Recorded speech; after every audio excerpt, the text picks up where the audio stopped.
Hi guys, ఎలా ఉన్నారు? మరో ఇంట్రెస్టింగ్ వీడియోతో మళ్ళీ మీ ముందుకు వచ్చాను. ఈ వీడియో చివరి వరకు చూసి నచ్చితే ఒక లైక్ వేసుకోండి. ఓకే, ఇక వీడియో స్టార్ట్ చేద్దాం.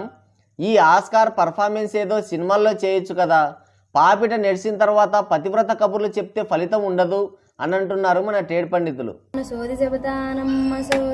వద్దులేమ్మా, ఇక్కడ సోది చెప్పే వాళ్ళు చాలామంది ఉన్నారు. ఉన్నది లేనట్టు లేనిది ఉన్నట్టు చెప్పడంలో సిద్ధహస్తులు. రీసెంట్గా మెగాస్టార్ చిరంజీవి గారు కామెడీ ఇరగదీశాడు. సినిమాల్లో కాదండోయ్, స్టేజ్ మీద. ఈయన చేయని పనులు కూడా చాలా కాన్ఫిడెంట్గా బల్లగుద్ది ఇరగొట్టి కాల్చి బూడిద చేసి మరీ చెప్తుంటాడు. సామాజిక న్యాయం పేరుతో ప్రజారాజ్యం పార్టీ పెట్టి అమెరికాలో కాపుల మీటింగ్ పెట్టిన మేధావి ఈయన.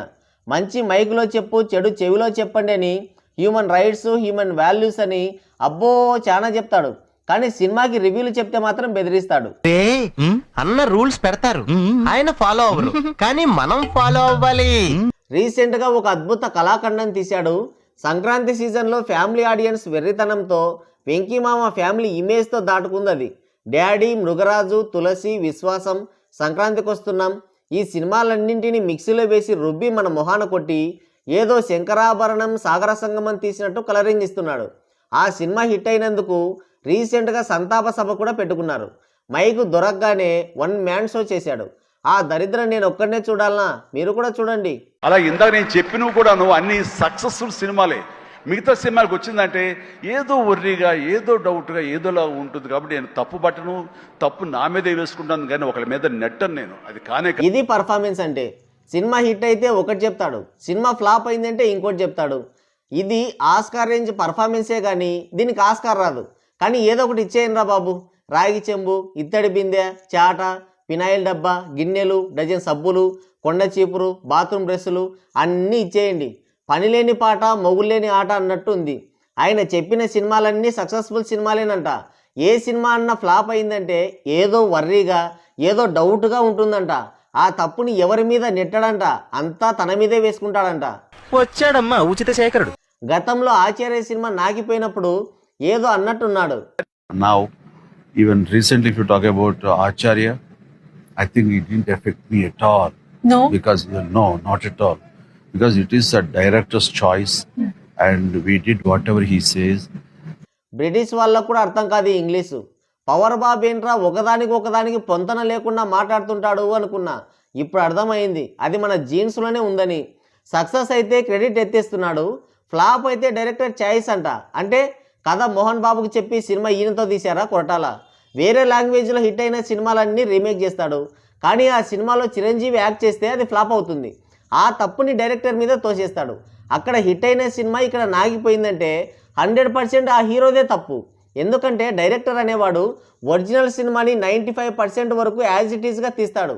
కానీ కంపారిజన్ వచ్చినప్పుడు హీరో ఆ క్యారెక్టర్ని సరిగ్గా ప్రజెంట్ చేయలేక బాగోక ఆడియన్స్ యాక్సెప్ట్ చేయరు. ఎగ్జాంపుల్ వేదాళం, లూసిఫర్. వేదాళం తమిళ సినిమా, తమిళ్లో బ్లాక్ బస్టర్ ఫిలిం అది.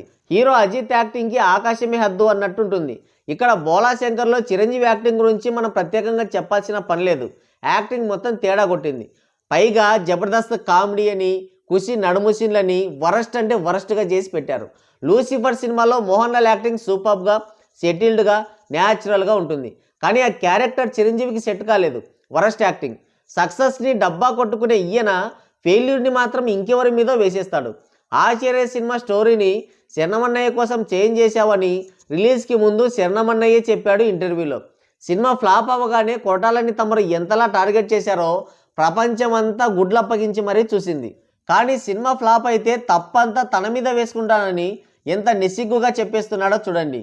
ఇంకా ఏదో అన్నాడు, నువ్వు స్ట్రిక్ట్గా ఉండి సీరియస్గా ఉంటే కనుక ఏ ఒక్కటి అడ్వాంటేజ్ తీసుకోవడానికి ప్రయత్నం చేయరు. ఎలాంటి ఏదంటే క్యాస్ట్ కావచ్చు అలాంటివి ఏమి ఉండవండి. నీ బిహేవియర్ బట్టి ఉంటుంది. మీకుండే అభద్రతా భావంతో ఏమో అలాగేలా ఉండాలేమో అని ఉండకూడదు. ఎస్, నువ్వు ప్రొఫెషనల్గా ఉండు, అవతల కూడా ప్రొఫెషనల్గా ఉంటారు. సో దానికి ప్రత్యక్ష సాక్ష్యం సుష్మిత, అలాగే దత్తు గారి పిల్లలు. మన హీరోలు పెద్ద ఆలోచనతోనో, జ్ఞానంతోనో, విజ్ఞతతోనో మాట్లాడతారనుకోవడం మన అపోహ, మన భ్రమ, మన అమాయకత్వం మాత్రమే. నోటికి వచ్చింది వాగుతుంటారు. ఆయన ఎందుకని లోకం పోకడ తెలియని అమాయకుల్లా నటిస్తున్నాడో అర్థం కావట్లేదు. గొప్ప గొప్ప హీరోయిన్లే క్యాస్టింగ్ కౌచ్ ఉందని అలాంటి చేదు అనుభవం తమకి జరిగిందని మొత్తుకుంటున్నారు. రకుల్ ప్రీత్ సింగ్, పార్వతీ మిల్టన్, పూనమ్ కౌర్, పూజా హెగ్డే, కాజల్ అగర్వాల్ ఇలాంటి వాళ్ళు చెప్పాలి క్యాస్టింగ్ కౌచ్ లేదు, అందరూ పత్తిత్తులే వీళ్ళంతా అని. కడుపు నిండిన మాటలు ఇలాగే ఉంటాయి.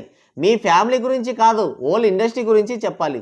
ఎలుకకి పిల్లి సాక్ష్యం అన్నట్టు ఈ సీనియర్ సిటిజన్ మా అమ్మాయి సుస్మిత దత్తు గారి పిల్లలు అని చెప్తున్నాడు. మిమ్మల్ని పొగడకుండా, కాళ్ళ మీద పడకుండా, భజన చేయకుండా బతికి బట్టకట్టినోళ్ళు ఇండస్ట్రీలోనే లేరు. అలాంటిది మీ పిల్లల జోలికి వచ్చి ఇండస్ట్రీలో నిలబడతాడా? సినిమా ఇండస్ట్రీలో నెపోటిజం, క్యాస్టింగ్ కౌచ్, క్యాస్ట్ ఈ మూడే ఉంటాయి. వాటిని దాటి నిలబడాలంటే వాడికి 4 సుడులు ఉండాలి, కింద ఇనుపై మొలిచి ఉండాలి. ఇదే నిజం. మొన్న నారదబాబు గారు బట్టలు ఇప్పుకొని తిరగండమ్మా మీ వెనక నేను ఉంటాను అని అన్నప్పుడు ఈ మాట చెప్పి ఉంటే బాగుండేది. It's too late. బోలాశంకర్ ఇంటర్వ్యూలో తమన్నా బాడీ షేపుల గురించి, ఆ వంపుల గురించి కామెంట్ చేసిన ఈయనే చెప్పాలి క్యాస్టింగ్ కౌచ్ లేదని. మీ కూతురు దత్తుగారి పిల్లులు నెపో కిడ్స్, పైగా ప్రొడ్యూసర్స్. ఈ లాజిక్ కూడా మర్చిపోయినట్టున్నాడు. నీతి ప్రమాణాలు ఏం లేవు. అంత పెద్ద హోదాలో ఉన్న వ్యక్తుల పిల్లల్ని క్యాస్టింగ్ కౌచ్ పేరుతో కమిట్మెంట్ అడిగే ధైర్యం ఎవరు చేస్తారు? బ్యాక్గ్రౌండ్ లేని వాళ్ళ కథ ఈ సమస్యలన్నీ, అబద్ధాలన్నీ చాలా చక్కగా చెప్పాడు. ఈ 2 నాలుకల ధోరణి వల్లనే రాజకీయాల్లో జనాలు చాచి లెంపకాయ కొట్టారు. వాళ్ళ పిల్లుల్ని ఎగ్జాంపుల్గా చూపించడమే కాదు, బాధితుల్ని బ్లేమ్ చేస్తున్నాడు. ఎంత పెద్ద పాపం ఇది! ఈ ఊకదంపుడు ఉపన్యాసాలకేం కొదవలేదు. ఈ పెద్ద మనిషి పరిశ్రమలో ఎంతమంది కొత్త టాలెంట్ ఉన్న యాక్టర్స్ని పైకి తీసుకొచ్చాడు, అది కూడా సెలవిస్తే బాగుండేది. బాధితుల్ని ఈజీగా బ్లేమ్ చేసిన ఈ పెద్ద మనిషి క్యాస్టింగ్ కౌచ్ బాస్టర్స్ని ఏం చేశాడు? జైల్లో పెట్టించాడా? ఇలాంటి విధవలు ఇండస్ట్రీలో ఉండకూడదని వెలివేయించాడా? క్యాస్టింగ్ కౌచ్ని ఏ మేరకు అరికట్టగలిగాడు? 2 చేతులు కలిపితేనే చప్పట్లు అన్నప్పుడు ముందు లేచిన చేయికి పనిష్మెంట్ ఇవ్వాలి కదా. అలా కాకుండా క్యాస్టింగ్ కౌచ్ లేదని ఎక్స్క్యూజ్ చేస్తే ఎలా? వర్త్లెస్ పాయింట్ అది. తప్పు చేసిన వాళ్ళు లేరు, విక్టిమ్స్ లేరు, సిస్టమ్ చాలా బాగుంది, మేమంతా శుద్ధపూసలం అని చెప్పుకున్నట్టు ఉంది.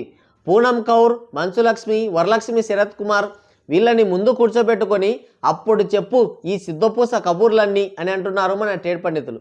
మరి చిరంజీవి గారి ఈ 2 నాలుకల ధోరణి శుద్ధపూస కబూర్ల గురించి మీరేమనుకుంటున్నారు? కింద కామెంట్ చేయండి. సో గాయ్స్, ఇది వీడియో. మరోసారి మరో ఇంట్రెస్టింగ్ వీడియోతో మళ్ళీ కలుద్దాం. Thank you, take care, bye bye.